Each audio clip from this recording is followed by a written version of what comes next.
Suriah yang kini hancur. Ditambah lagi, dengan seiring semakin banyaknya negara Arab yang berdamai dengan Israel saat warga Palestina terpecah secara politik, serta karena masalah ini tidak jadi agenda utama pemimpin Israel, sulit melihat bagaimana upaya menuju perdamaian dapat dibuat oleh kedua negara. Bagi kelompok Ikhwanul Muslimin, mereka berkeyakinan tidak dapat menjalankan ajaran agama dengan kafah kalau tidak berkuasa atau punya kekuasaan. Jadi mereka akan berjuang totalitas agar dapat berkuasa penuh, termasuk Ikhwanul Muslimin di Indonesia yang telah berubah menjadi PKS, tidak akan bisa terima siapapun yang berkuasa kecuali kelompoknya. Pada satu sisi, ketika datang langsung ke Palestina atau Israel, tentunya kita akan melihat banyak fakta lain yang kadang di media sosial tidak sama alias agak berbeda. Terutama ketika kita datang berziarah langsung ke makam bapaknya para nabi, yaitu Nabi Ibrahim di Hebron, Palestina. Dalam sejarah, selain diberikan berbagai mujizat oleh Allah Subhanahu wa Ta'ala, Nabi Ibrahim juga memiliki anak-anak yang soleh. Nabi Ibrahim memiliki 2 anak, yakni Nabi Ismail dan Nabi Ishak dari 2 istrinya yang bernama Siti Hajar dan Siti Sarah. Di Hebron, selain makam Nabi Ibrahim, ada juga makam lain, yaitu makam Siti Sarah istrinya, makam Nabi Ishak beserta istrinya, dan makam Nabi Yusuf. Diketahui bahwa Nabi Ibrahim mempunyai 2 istri, yaitu Siti Hajar di Mekah yang melahirkan Nabi Ismail dan Siti Sarah melahirkan Nabi Ishak dan Nabi Yakub di Palestina. Karena Nabi Ismail di Mekah, makanya bangsa Arab rata-rata adalah generasi Nabi Ismail yang menganut ajaran Islam. Kalau di Palestina, ada Yahuda dari keturunan Nabi Ishak dan Nabi Yakub yang sekarang menjadi kelompok ajaran Yahudi. Jadi, Yahuda atau ajaran Yahudi juga garis keturunan dari Nabi Ibrahim, tapi dari Nabi Yakub dan Nabi Ishak.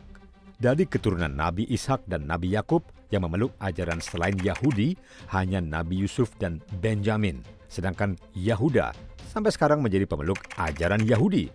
Makanya, menurut sejarah Palestina dan Yerusalem, bagi orang Yahudi secara legitimasi, agama memang adalah bumi Yahudi. Makanya orang-orang Arab kalau disuruh mengusir orang-orang Yahudi dari Palestina tidak begitu respons. Hal ini karena dalam sejarah Islam, akhirnya sampai sekarang seolah menjadi masalah agama dan politik, termasuk pada zaman perpecahan pada tahun 1964 hingga 1966. Jadi, sebetulnya memang dari dulu sudah menjadi masalah agama, sebab orang Yahudi meyakini bahwa Palestina adalah bumi yang dijanjikan milik mereka.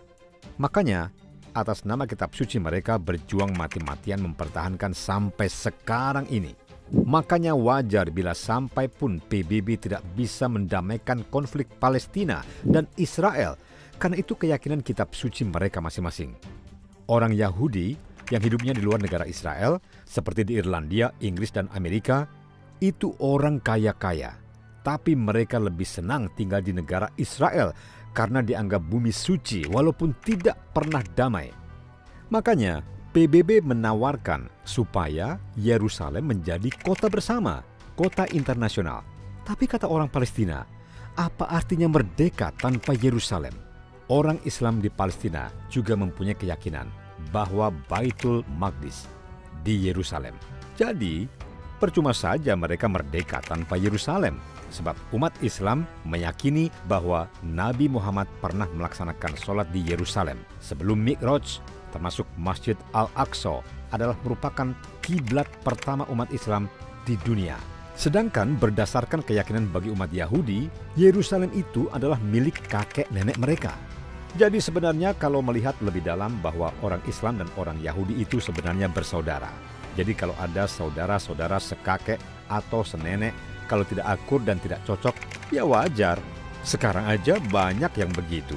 Jadi itu sunnatullah. Lucunya adalah persoalan Palestina dan Israel digoreng sedemikian rupa dengan menyudutkan salah satu pihak demi provokasi untuk kepentingan tertentu. Misalnya, untuk donasi atau penggalangan dana yang tidak jelas penyalurannya, mengais suka di atas duka dan penderitaan. Padahal di Palestina itu juga ada umat dari agama lain seperti Nasrani dan Yahudi, termasuk juga Partai Komunis juga tumbuh besar di sana. Oleh karena itu, menyangkut konflik Palestina ini, kita seharusnya mendukung dan satu barisan dengan mereka-mereka yang mengupayakan perdamaian dan bukan ikut-ikutan menyulut konflik berkepanjangan. Semakin panjang konflik, semakin menderita rakyat dan anak-anak Palestina.